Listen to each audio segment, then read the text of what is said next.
Lourdes serait une ville témoin, non seulement que Dieu existe, mais que sa volonté se traduit au travers des enseignements du christianisme. Lourdes, c'est des millions de pèlerins venus du monde entier. En 164 ans d'existence, on y dénombre pas moins de 70 guérisons miraculeuses certifiées. Certifiées, ça veut dire qu'un comité de médecins analyse des milliers de cas de guérison inhabituels. Après avoir sélectionné uniquement les plus prodigieux, se répondant à des critères très stricts de validation, ils affirment alors que la guérison est inexplicable dans l'état actuel des connaissances en médecine. Il faut assurer le caractère inexpliqué de cette guérison en l'état de nos connaissances médicales actuelles. C'est une guérison inexpliquée en l'état de nos connaissances. Cette guérison inexpliquée dans l'état actuel des connaissances scientifiques. Déjà, j'aimerais qu'on s'arrête sur cette phrase, car elle ne prouve absolument rien. L'Église opère un saut entre « on ne sait pas » et dans ce cas c'est un miracle. La seule chose qu'on sait au sens strict, c'est précisément qu'on ne sait pas ce qui a guéri ces gens. Ainsi, l'Église enferme toute réflexion sur une future explication potentielle, en affirmant une solution déjà toute faite, dont le seul fondement est l'idée que, de toute façon, nous n'avons pas de meilleure explication sous le coude. Donc, faute de mieux, qu'on soit bien clair, ce n'est pas parce que nous n'avons pas d'explication satisfaisante à apporter, que c'est une occasion pour enfoncer à coups de marteau toutes les hypothèses saugrenues qu'on a en tête. Je veux dire, si mon but était seulement de démontrer que les miracles de Lourdes sont bidons, la vidéo pourrait s'arrêter là. Les vérifications des miracles sont un processus complexe, car la façon dont le sanctuaire de Lourdes valide ces miracles a fortement muté durant les années, et la qualité de ces vérifications a elle aussi pas mal varié en fonction des professionnels chargés des dossiers à diverses époques. Toutefois, il existe 7 critères globaux d'authentification qui servent de ligne directrice. Ces critères ont été établis sous le règne du pape Benoît XIV. Il faut savoir que la tâche de canoniser, donc de reconnaître la sainteté d'une personne au travers de l'exemplarité de sa vie, cette autorité incombait officiellement au pape depuis seulement le XVIe siècle. Avant cela, c'était plus ou moins open bar. C'était le peuple et les évêques qui décidaient d'accorder ce titre en faisant une réputation de saint à un individu. Benoît XIV était un pape du siècle des Lumières. Il fut le premier pape à légaliser les théories héliocentristes. Il trouvait également que ses confrères avaient le miracle un peu facile. Pour donner du sérieux aux canonisations des saints, il décide donc d'établir un protocole qu'on appelle plus communément les critères de Lambertini. Donc premièrement, la maladie doit avoir un caractère de gravité, avec un pronostic défavorable. Normal, on s'en fout si tu guéris par exemple d'une bronchite. Deuxièmement, la réalité et le diagnostic de la maladie doivent être assurés et précis. Donc on vérifie que la personne soit réellement malade, c'est normal. Troisièmement, la maladie doit être uniquement organique, lésionnelle, donc pas de maladie mentale par exemple. Quatrièmement, un éventuel traitement ne doit pas avoir été à l'origine de la guérison.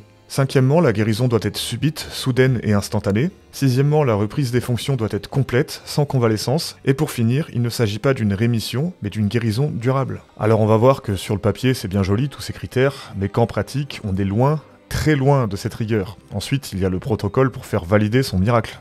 Actuellement, je dis bien actuellement parce que ça n'a pas toujours été le cas, le malade qui se dit guéri miraculeusement doit tout d'abord se rendre au bureau des constatations médicales de Lourdes. Là, un médecin enregistre la déclaration du miraculé et lui pose une série de questions.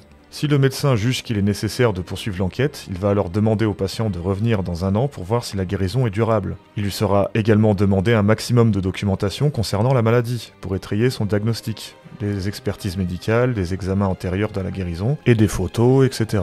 Ensuite, si un dossier tangible est établi et que le miraculé revient à Lourdes, alors le médecin peut inviter d'autres médecins qui pourront à leur tour interroger le miraculé. Si l'issue de l'entretien entre les médecins et le miraculé est favorable et que la guérison inexplicable est constatée, alors le dossier est ensuite transmis au Comité médical international de Lourdes, le CMIL. En gros, ce comité, c'est 25 médecins et autres experts. Lors de sa réunion annuelle, le comité nomme un membre référent chargé d'approfondir encore davantage le dossier en se documentant et en faisant appel à des confrères. Le comité peut simplement confirmer un changement d'état de santé ou aller jusqu'à certifier un mode de guérison inexpliqué. Cette approbation doit venir d'au moins les 2/3 des membres du comité. L'évêque du diocèse et la personne guérie peut alors décider de la reconnaissance publique par l'Église, en se référant aux conclusions du CMIL, et la consultation des personnes de son diocèse. Dans l'ensemble, la procédure d'authentification prend généralement 6 à 7 ans. Donc pour effectuer ces constatations, plusieurs responsables du bureau des constatations des miracles de Lourdes ont défilé durant les époques. Tous les énumérer serait chiant car actuellement le 15e est en poste, on va tout de même revenir sur quelques cas notables. Du début des événements en 1858 à 1883, aucun professionnel de la santé ne vérifiait systématiquement les miracles. Donc tous les miracles ayant eu lieu durant ce laps de temps, et ils sont nombreux, ne dépendent que de la preuve testimoniale. Mais on reviendra là-dessus plus tard. Le docteur Théodore Mangipan, chef du bureau des constatations de Lourdes durant les années 70 jusqu'à 90, dit explicitement dans son livre Les guérisons de Lourdes que la commission d'ecclésiastiques chargée de s'occuper de ces guérisons était pour le moins critiquable. Selon ses propres mots, le travail de la commission consistait plus à accumuler les dires des guéris et de leur entourage qu'autre chose. On n'était pas du tout dans une démarche scientifique, ni même médicinale. Il parle d'une époque d'indigence médicale, il va même jusqu'à dire que les critères de Lambertini n'ont pas du tout été appliqués par les ecclésiastiques de cette époque. Pourtant, c'est bel et bien durant cette période de superstition religieuse omniprésente que Lourdes a construit sa légende et qu'il est devenu le lieu de pèlerinage incontournable qu'il est aujourd'hui. De 1883 à 1891, on assiste à la création du bureau des constatations de Lourdes, présidé par le docteur Saint-Maclou. De 1892 à 1917, c'est le docteur Boissary qui prend la relève de son prédécesseur décédé de manière subite. Un truc saute instantanément aux yeux avec lui, c'est que c'est de loin l'homme qui a validé le plus grand nombre de miracles. Dans la seule année de 1908, il a validé 20 parmi les 70 miracles certifiés. Selon Théodore Mangipan, sous la direction du docteur Boissary, un malade sur 20 ou 30 était déclaré guéri par le sanctuaire, ce qui est juste énorme. Encore dans son livre Les guérisons de Lourdes, Théodore Mangipan confie également que sous la supervision du docteur Boissary, on tenait pour acquis un miracle au bout de quelques semaines ou quelques mois tout au plus. Il affirme d'ailleurs qu'il est possible de regretter que la majorité du temps, les conditions médicales aient été trop vite tenues pour acquises et publiées. Théodore poursuit en expliquant que, je le cite encore une fois, ces cas de guérison étaient soumis à une enquête médicale rigoureuse, mais dans le cadre d'une médecine qui nous semble aujourd'hui difficilement analysable, essentiellement clinique et très peu scientifique. Il dit également qu'on est bien obligé d'admettre que le contrôle des événements prodigieux de Lourdes, je veux dire l'expertise d'ordre uniquement médical, s'est vu accorder par les croyants et dans la première moitié du XXe siècle une importance démonstrative tenue pour suffisante, non seulement de la réalité du phénomène, mais aussi de son origine assurément surnaturelle. Mais même après l'ère Boissary, Théodore Mangipan signale que la reconnaissance médicale d'alors, c'est-à-dire d'il y a environ 60 ans, avait encore dans le jugement des uns et des autres une importance décisive et déterminante, bien que mal fondée et hyperbolique, lui procurant une signification qu'à ce jour il nous faut bien juger inadéquate et irrecevable. Je rappelle que ces mots, je les ai pas inventés, c'est les mots d'un médecin responsable du bureau des constatations de Lourdes. De 1998 à 2009, le docteur Patrick Tellier était l'avant-dernier responsable du bureau des constatations. Il est également un homéopathe et un acupuncteur notoire. Il écrit des bouquins sur le fait de se guérir avec des billes de sucre, des aiguilles et la foi en Dieu. Si vous voulez, c'est lui qui est censé symboliser l'autorité experte d'authentification. Mon rôle, c'est d'être le représentant de la science dans le sanctuaire, donc en tant que médecin permanent. Donc dire qu'il est adepte de pseudosciences, je sais que c'est pas un argument en soi, mais disons que ça nous donne le ton en plus de nous renseigner sur son aptitude à pratiquer la médecine. Actuellement, c'est Alexandro De Francis qui s'occupe du bureau. Honnêtement, je n'ai rien trouvé en particulier à son sujet, à part des remarques un peu nazes sur l'existence de Dieu. C'est vrai que je ne peux pas prouver scientifiquement l'existence de Dieu. Mais je lance un défi mondial et je mets un prix d'1 million d'euros qu'il n'y a personne dans le monde qui peut venir me montrer scientifiquement la non-existence de Dieu. Vous comprenez ? Bah oui, on comprend. Donc voilà, moi aussi je lance un défi mondial, 1 million à celui qui me prouve la non-existence du clown à 3 têtes invisible derrière moi. Enfin je veux dire, c'est un principe de base qu'on ne peut pas affirmer ou démentir l'existence de quelque chose dont on n'a aucune preuve matérielle. Pardonnez leur sujet. Qu'on soit bien clair, on peut évidemment être un bon médecin et croire en Dieu, je n'y vois pas de contradiction. Mais être à la fois juge et parti, là j'ai des réserves. Les médecins qui se sont succédés au bureau des constatations baignaient tous dans un bouillon culturel religieux. Prétendre que ce contexte particulier n'a eu aucun impact sur leur jugement, c'est pour moi une absence totale de bon sens. Le docteur Vallée, qui était un des 15 présidents du bureau des constatations de Lourdes dans l'entre-deux-guerres, il écrit dans son livre La vérité sur Lourdes « Parmi les médecins qui se rencontraient à Lourdes, nous ne voyons jamais de médecins rationalistes et véritablement sectaires se joindre à nous. Du moins ne se faisait-il pas deviner sous ce jour-là. » Quand un médecin incrédule se rendait à Lourdes, ça donnait place à ce genre de témoignages. Le docteur et neurologue Paul Dubois, qui était un chef d'école reconnu et précurseur des thérapies cognitivo-émotionnelles, nous dit dans son livre de 1904 Les psychonervoses et leur traitement moral « Avant tout, j'ai surpris chez les médecins du bureau des constatations, malgré leur évidente bonne foi, une mentalité telle que les observations perdent à mes yeux toute valeur. Convaincus d'emblée, ces médecins n'ont pas le moindre esprit critique. Leur confiance dans les témoignages non seulement des médecins, mais des personnes quelconques dépasse toutes les bornes. Un malade sur lequel on a tiré mon attention, parce que les plaies qu'il avait aux jambes s'étaient guéries d'un jour à l'autre, me racontait naïvement qu'en arrivant à Lourdes, il s'était plongé dans la piscine sans enlever ses pansements, et sans avoir montré ses plaies. Bon là tout de suite, on constate que c'est pas la même limonade. Depuis le siècle des Lumières, et plus récemment depuis la Troisième Révolution française de 1848, notre pays était sujet à un climat anticlérical. La toute-puissance de l'Église jusqu'alors intouchable est maintenant questionnée. Peu à peu, la suprématie absolue de l'Église est remise en question et son influence décroît vertigineusement. Les écrivains de cette époque, comme Denis Diderot ou Voltaire, ne mâchaient pas leurs mots. On pouvait lire des phrases du style « L'homme ne sera jamais libre tant que le dernier roi ne sera pas étranglé avec les entrailles du dernier prêtre ».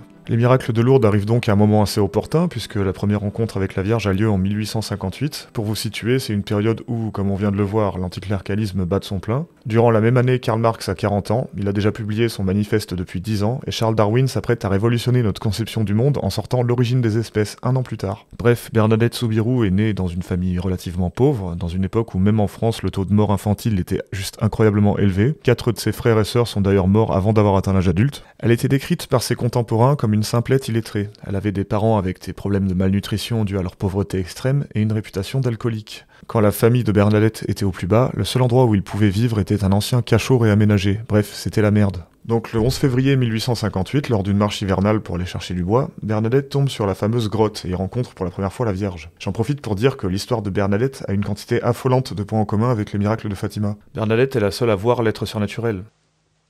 J'ai vu une dame habillée de blanc, avec une ceinture bleue et une rose jaune sur chaque pied. Ok. Quand Bernadette retourne à la grotte avec des gens, comme d'habitude dans ce genre d'affaires, elle est la seule voyante, et c'est pareil qu'à Fatima où seuls les enfants voient l'ange. L'être surnaturel lui a également dit de revenir ponctuellement à des dates régulières comme à Fatima. Dans les deux histoires, de plus en plus de gens sont venus aux occurrences via le bouche à oreille. Dans les deux cas, la Vierge demande d'ériger une chapelle en son honneur. Dans les deux histoires, la famille des voyants s'oppose fermement à cette révélation et craint le scandale.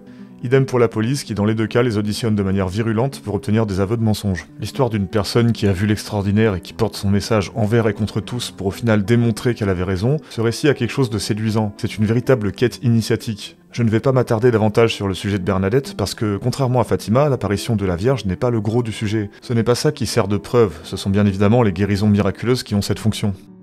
70 miraculés certifiés en 64 ans, c'est pas énorme, donc je me suis livré à un macabre calcul. J'ai cherché sur internet tous les accidents qui ont eu lieu sur le trajet aller et retour d'un pèlerinage à Lourdes, et devinez quoi? Eh bien statistiquement, vous avez davantage de chances de mourir en allant ou en revenant de Lourdes en pèlerinage que de recevoir la grâce d'une guérison divine. Car si on compile uniquement les pèlerins se rendant à Lourdes et qui sont morts d'un accident, on voit que dès 1922, un accident de train tua 33 pèlerins en route pour le sanctuaire. En 1950, un accident d'avion a fait 58 morts, mais il était rempli de pèlerins canadiens s'étant rendus à Lourdes dans le cadre d'un pèlerinage. Moins l'équipage, ça nous fait environ une cinquantaine de morts. En 2007, un accident de car, des Polonais qui revenaient d'un pèlerinage à Lourdes, 26 morts. On peut continuer avec des cas individuels comme l'enfant handicapé de 12 ans qui a été tué lors d'un pèlerinage à Lourdes, un pèlerin de Lourdes qui a été tué après avoir percuté un train, ou une personne qui a fait une chute dans une rivière qui lui a été fatale, ou d'une dame italienne qui est morte malheureusement d'un accident de la route en revenant de son pèlerinage. Bon, sans être un as en mathématiques, on constate aisément que le nombre de personnes mortes en faisant le trajet pour le pèlerinage excède largement les 70 miraculés. Alors je vois déjà des croyants me dire que toutes les guérisons miraculeuses n'ont pas été authentifiées, que les 70 reconnus ne sont que la partie émergée de l'iceberg, que plus de 7000 dossiers de guérison dorment dans les cahiers du bureau des constatations, et que plein de gens ont été guéris sans jamais avoir fait expertiser leur miracle par le comité de médecins de Lourdes et leur pénible démarche rigoureuse. C'est un peu facile de dire ça, parce qu'en partant de là, on peut s'imaginer les chiffres qu'on a envie, on n'est pas dans le factuel.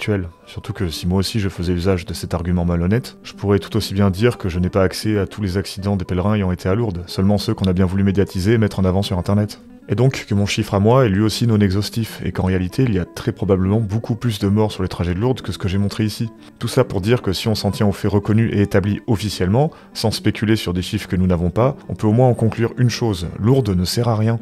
Car le simple fait d'y aller coûte plus de vie que les miracles de Lourdes n'en sauvent. Bien sûr, ce n'est pas en soi une preuve que les miracles de Lourdes sont bidons, mais bon, ça ne change pas le constat que Lourdes ne sert à rien. On pourrait aussi m'objecter que le fait de se déplacer en pèlerinage ne protège pas magiquement des circonstances naturelles auxquelles nous sommes tous les victimes potentielles. Oui, mais ça n'invalide toujours pas le constat statistique. Lourdes ne sert toujours à rien puisqu'on a davantage de chances d'y mourir en y allant que d'y guérir. Infatigable, le croyant pourrait toujours m'objecter que le nombre de personnes véritablement malades et dans l'attente d'une guérison est lui aussi très inférieur au nombre de pèlerins total qui vont simplement faire du tourisme religieux à Lourdes. Et que donc ma comparaison n'est pas valable vu que je compare la fréquence de l'ensemble des accidentés à l'ensemble des pèlerins, et pas seulement des malades. Ok, mais même en prenant cette donnée en compte, désolé d'insister, mais ça n'invalide toujours pas le constat que Lourdes ne sert à rien, puisqu'on a davantage de chances d'y mourir que d'y guérir. Et c'est plutôt logique, quand on sait que statistiquement environ 3000 personnes meurent par an sur les routes en France, ça ne paraît pas si délirant de considérer que le trajet est plus risqué que les bénéfices potentiels d'un miracle. Le sociologue Gérald Bronner a épluché les analyses statistiques de rémissions inexpliquées dans le milieu hospitalier. Sa conclusion est que la fréquence statistique des guérisons inexpliquées en milieu hospitalier est tout à fait semblable à celle de Lourdes, donc qu'en gros les guérisons inexpliquées arrivent autant à Lourdes que n'importe où ailleurs. Il est en effet assez facile de s'imaginer que statistiquement, si de 1858 à 2022, des dizaines voire des centaines de millions de gens plus ou moins malades se sont rendus à un seul et même endroit, parmi tous ces gens, une minorité finissent par guérir de façon inexplicable. Cela n'a rien de contre-intuitif, c'est même plutôt logique. Comme dirait Gérald Bronner, le caractère miraculeux d'un phénomène, ou même seulement sa dimension improbable, ne peut bien se juger qu'au regard de la taille de l'échantillon duquel il est issu. En somme, c'est une sorte de biais du survivant où on a focalisé toute notre attention sur des phénomènes rares, sans prendre en compte les millions d'essais qui ont mené à ces 70 cas exceptionnels. C'est comme si je gagnais l'euro-million, tout le monde me dirait que je suis super chanceux. Or, si on apprend que j'ai vidé mon compte en banque, mes économies, mon héritage, ma maison, ma voiture, tout pour acheter un max de tickets de loto, ce serait tout de suite moins impressionnant que je gagne. Le croyant nous rétorquera sans doute que le type de guérison observé à Lourdes n'a tout simplement jamais été constaté en milieu hospitalier. La nature instantanée ou fulgurante du miracle serait une spécificité made in Lourdes, qui différencierait ces guérisons des guérisons hospitalières. Un exemple de ce critère serait sans doute la dernière miraculée en date, Sœur Bernadette Moriot. Votre maladie maladie avait disparu du jour au lendemain. De la minute. Je dirais même pas du jour au lendemain, d'une minute à l'autre. Comme si j'avais jamais rien eu. Auguste Vallée, dont j'ai déjà parlé précédemment, nous explique en quoi ce critère est primordial, je le cite. L'instantanéité de la guérison est pour nous la caractéristique capitale, elle est la véritable marque de l'intervention divine. Elle est le critère du miraculeux. Nul autre pouvoir que celui de Dieu n'étant susceptible de se manifester dans de pareilles conditions. Ok, mais faudrait qu'on m'explique comment ils font alors. Parce que vu l'afflux de dossiers que reçoivent les médecins de Lourdes, à quel moment l'instantanéité des miracles peut-elle être certifiée? Il y a forcément un délai entre la visite à Lourdes du malade et l'authentification du miracle. Ce critère de guérison immédiate est convaincant sur le papier, certes, mais logistiquement il est très difficile à prouver. Ce serait infiniment compliqué à certifier de manière crédible tous les cas de guérison instantanée, car le travail d'enquête des médecins de Lourdes commence forcément a posteriori. Ils ne peuvent donc pas documenter chaque malade qui passe à Lourdes parce qu'il y en a juste trop. Et je ne suis pas la première personne à émettre cette critique. Le docteur Pierre Vacher met en garde contre le caractère instantané des miracles. Dans son livre Lourdes et les mystères, il affirme qu'il faut être très circonspect à l'égard de ce que certains défenseurs de Lourdes appellent l'instantanéité des guérisons et l'absence de facteur temps. Tout cela nous laisse le plus souvent avec des témoignages d'un tel qui a vu Micheline guérir instantanément tel jour. Alors c'est bien les témoignages, mais si on doit croire tout ce que les gens nous disent, on vit plus ou moins entouré d'aliens, de reptiliens, etc. Des croyants m'ont déjà objecté qu'en suivant mon raisonnement, si une personne se fait assassiner sauvagement devant un groupe de gens, on devrait rejeter le témoignage de ces personnes qui ont pourtant vu le tueur, parce que le témoignage n'a aucune valeur. Eh bien non, parce qu'il y a un corps, il y a un mec mort, on sait que le meurtre a eu lieu. Par contre, si un groupe de gens viennent dire qu'ils ont vu un âne volant passer au-dessus de leur ville, là on a le droit d'émettre davantage de réserves, parce qu'une affirmation extraordinaire requiert des preuves qui sont extraordinaires. Et c'est bien ça le souci de ces preuves testimoniales, c'est qu'elles ne dépendent pas de l'expertise médico-scientifique de vrais médecins ultra qualifiés et triés sur le volet qu'on nous agite pourtant au visage quand on ose porter un regard critique sur ces miraculés. Concernant le caractère strictement instantané du miracle, il faut systématiquement faire confiance aux malades, et c'est tout de même ballot que ce soit justement ce critère en particulier qui permette de différencier les miracles de Lourdes des guérisons spectaculaires en milieu hospitalier. Je vais vous donner un exemple assez récent. Vittorio Micheli, le 63e miraculé. Il a un sacrum dans la jambe, c'est un cancer des os. En juin 1963, il se rend à Lourdes avec un plâtre renforcé exprès pour le voyage. Il trempe son plâtre dans les bains d'eau miraculeuse et instantanément il déclare que la douleur s'est envolée et qu'il a retrouvé l'appétit. Sauf qu'il ne se met pas instantanément à enlever son plâtre et à courir. On sait d'après les rapports médicaux liés en description qu'il n'enlèvera son plâtre qu'en février 1964. C'est à ce moment précis que l'examen radiologique donne des résultats positifs. Soit quasiment un an après qu'il ait subi la guérison miraculeuse à Lourdes. Et même un an après le pseudo-miracle, le 18 février 1964, quand on lui retire son plâtre, on lui a formellement interdit de s'appuyer sur sa jambe et de marcher. On lui a prescrit une guérison fonctionnelle au lit. Étrange pour quelqu'un qui aurait guéri instantanément. De plus, on peut lire sur sa page Wikipédia, de retour en Italie, il arrive à se mettre debout en cachette tout en conservant son plâtre. Sérieusement, en cachette, ça se passe de commentaires quand même. C'est pareil avec Pierre de Ruder, le 8e miraculé, un des cas les plus connus sur lequel je reviendrai plus tard. On peut lire dans un papier écrit par Adrien Delcourt, à ma connaissance, tous les médecins qui ont écrit depuis sur le cas de Ruder dans un sens favorable au surnaturel, admettent à peu de choses près que la seule raison de considérer cette guérison comme miraculeuse est la preuve testimoniale de son instantanéité. Pour en revenir à sœur Bernadette Morio, entre sa guérison miraculeuse et sa visite chez le médecin, il s'est passé 4 jours. Le miracle a été vécu le 11 et le médecin a vu sa patiente le 15. Désolé, mais même si ça faisait des années qu'elle était malade, pour l'instantanéité, on repassera. De plus, elle affirme avoir été en pèlerinage à Lourdes du 2 au 8 juillet. Donc, de sa propre confession, le miracle n'aurait pas eu lieu là-bas. La question de la corrélation entre Lourdes et sa guérison se pose donc d'elle-même. Idem pour Pierre de Ruder, il aurait reçu les grâces de la Vierge alors qu'il n'avait jamais mis les pieds à Lourdes. Ne soyez pas étonnés, même les chefs du bureau des constatations admettent cela. À chaque fois, les miracles reconnus, ce sont des gens qui sont passés par Lourdes et c'est après Lourdes? Non, pas forcément. Pour exemple, là c'est à Montréal, le miracle, disons la guérison miraculeuse est arrivée 3 jours après son pèlerinage à Brel, en Picardie. C'est-à-dire, pour nous, ce qui suffit, c'est que la personne déclare reconnaître sa guérison supposée, parce qu'elle est toujours supposée jusqu'à l'instant, comme liée à Notre-Dame de Lourdes. Comme c'est pratique, dis donc. En fait, ce serait tellement plus simple si Dieu faisait repousser des membres coupés. Ce genre de prouesse serait difficilement contestable et le critère instantané serait indéniable. Étrangement, ce n'est jamais le cas. Pas de chance. À cela, le théologien a coutume de répondre que le plus grand don que nous ait fait le Seigneur, c'est notre libre arbitre, et que si Dieu manifestait sa présence de manière implacable, alors que resterait-il de cette liberté, et en quoi la foi serait-elle digne de louange, si Dieu forçait par le prodige incontestable tous les hommes à croire en lui? C'est pratique comme raisonnement, mais imaginons que demain un bras amputé repousse à Lourdes, ou que soudainement, je sais pas moi, le soleil se mette à danser par exemple. Ce même théologien ne s'empresserait-il pas de secouer cette formidable nouvelle au visage des incroyants? S'il est vrai que jadis une bonne partie des 70 miraculés avaient des maladies que les connaissances en médecine n'expliquaient pas, ce n'est plus le cas aujourd'hui. Je prends par exemple la tuberculose, la maladie qui a d'ailleurs tué Bernadette Soubirous à l'âge de 35 ans. Beaucoup des miraculés avaient la tuberculose. Étrangement, après l'apparition des premiers antibiotiques ainsi que des premiers vaccins, ce type de miracle s'est effondré. À l'exception d'une certaine Elisa Alloy, la 61e miraculée, on n'a plus jamais entendu parler de cette maladie à Lourdes. Pourtant, il s'agissait du type de guérison miraculeux le plus récurrent jusqu'aux années 50. On parle de 23 cas sur les 70 miraculés. C'est tout de même curieux que maintenant que la tuberculose est une maladie qui peut être expliquée et guérie avec un taux de réussite qui n'a rien de miraculeux, soudainement sa guérison ne sert plus de preuve de la grandeur de Dieu. Ainsi, on constate aisément que les guérisons dites miraculeuses ne le sont qu'au regard de notre ignorance, comme le dit Spinoza. Je tiens à préciser que la tuberculose fait encore des ravages, mais surtout dans les pays pauvres. Ces 23 cas avaient l'air miraculeux, mais il n'en était rien, car même si on ne savait pas guérir cette maladie à l'époque, on ne mourrait pas systématiquement de la tuberculose. Même si le taux de mortalité était très élevé chez ceux qui en avaient des formes graves, sans traitement, on peut théoriquement y survivre environ une fois sur deux. C'est en tout cas ce que nous dit le docteur Jean-Pierre Zwelger dans un article que je vous laisse comme d'habitude en description. Il y a également les écrits du docteur Pierre Vacher qui vont dans ce sens. Je cite son livre Lourdes et ses mystères. Nous constatons dans les hôpitaux, dans les cliniques, des guérisons spontanées du mal de pote, sans que les malades soient allés à Lourdes. Et là, je vous parle d'un livre qui date de 1920, donc même il y a 100 ans, personne n'était dupe. Et je précise que le mal de pote, c'est une forme de tuberculose en fait. On remarque que plus les années avancent, moins on constate de miracles. Le parallèle entre les connaissances en médecine qui s'améliorent au fil du temps et la diminution des cas de guérison inexplicables semble aller de soi. On constate également un gros pic de guérison miraculeuse entre 1900 et 1920. Rien qu'en 1908, 20 miracles ont été validés, un record absolu. Dieu devait être en forme cette année. Il s'agit d'un hasard plutôt opportun puisque c'est justement l'année du cinquantenaire du lieu. En fait, ce n'est pas un hasard. On sait de source sûre, donc Théodore Mangipan, qu'en 1906, le docteur Boissary avait préparé le terrain et qu'il avait soumis une quantité conséquente de dossiers de miraculés à 13 évêques, dans l'espoir de marquer le coup pour les 50 ans du lieu. C'est un coup marketing rondement mené. Parmi les miraculés de cette fameuse année, on a quand même une personne qui a guéri, attention, tenez-vous bien, d'une bronchite. Oui, vous m'avez bien entendu, une bronchite. Pour vous dire le niveau de sérieux des médecins qui se sont occupés d'elle, il est mentionné dans le dossier de la miraculée, Sœur Sainte Béatrix, que la bronchite était probablement tuberculeuse, sans jamais que le caractère tuberculeux soit confirmé de nulle part. C'est bizarre, ils n'ont visiblement même pas pris la peine de confirmer sa maladie, alors que la bactérie à l'origine de la tuberculose était déjà connue depuis 1882. Par contre, malgré l'ignorance flagrante des médecins, ils ont quand même confirmé que c'était un miracle. Là, il n'y a pas de souci. Cette personne miraculeusement guérie d'une bronchite fait partie des 70 miraculés certifiés. C'est forcé de constater qu'en matière de miracles, la quantité primait sur la qualité. Durant cette ère, c'était le docteur Boissary qui était en charge du bureau des constatations. Et comme on l'a vu plus haut, ce n'était pas le meilleur millésime qu'avait à offrir le lieu. Dans ces 70 miraculés, on a une collection assez inégale de miracles. Certains ne sont juste pas impressionnants, comme celui de Catherine Latapie, qui serait la première miraculée. Elle avait 2 doigts paralysés après une mauvaise chute d'un arbre. Ses doigts ont miraculeusement retrouvé leur motricité. C'est nul! Ou Blaisette Cazenave, la 3e miraculée, qui avait grosso modo des giga-inflammations aux yeux. Bon voilà, ça n'a pas l'air agréable à vivre, mais pas de quoi crier au miracle. On a aussi des miraculés dont la guérison était sujette à la polémique, comme la 32e miraculée Marie-Thérèse Noblet.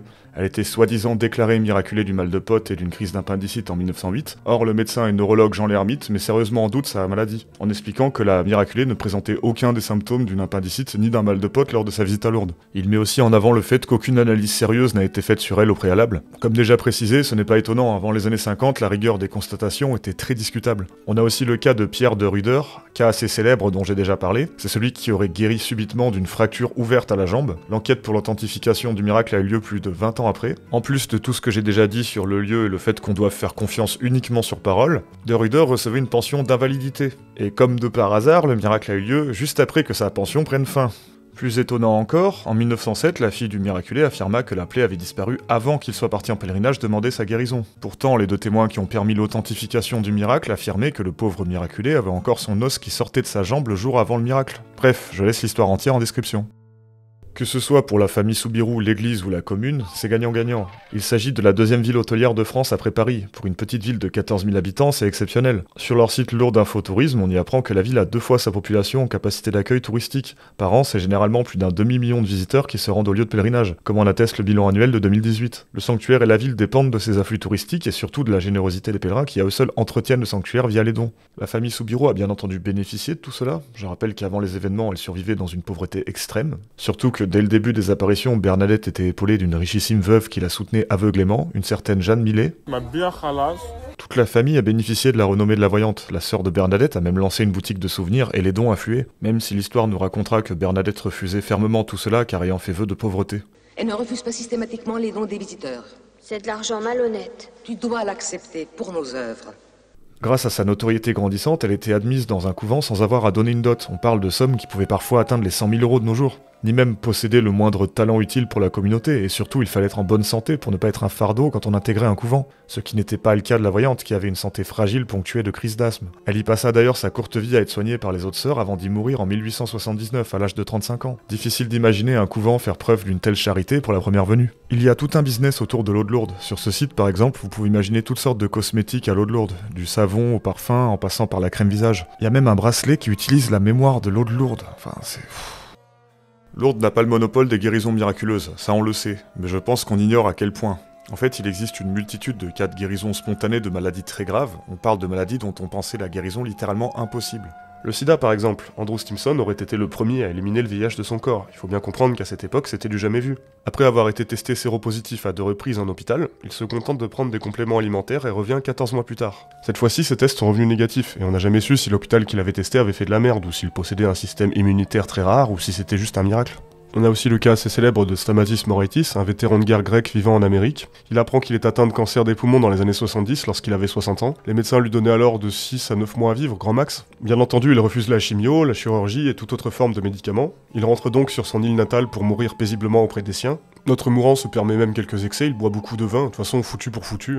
Bon bah finalement il a vécu encore 40 ans, mais un disclaimer s'impose quand même, inutile de le préciser, mais c'est un cas assez rare, qui n'est pas représentatif d'une quelconque réalité. Si vous avez un cancer, bien entendu qu'il faut aller le faire soigner par un vrai professionnel. Pour en revenir au cas des miraculés hors église, on a aussi ce cas par exemple. Les médecins me donnaient 15 jours, il fallait que j'attaque rapidement les traitements.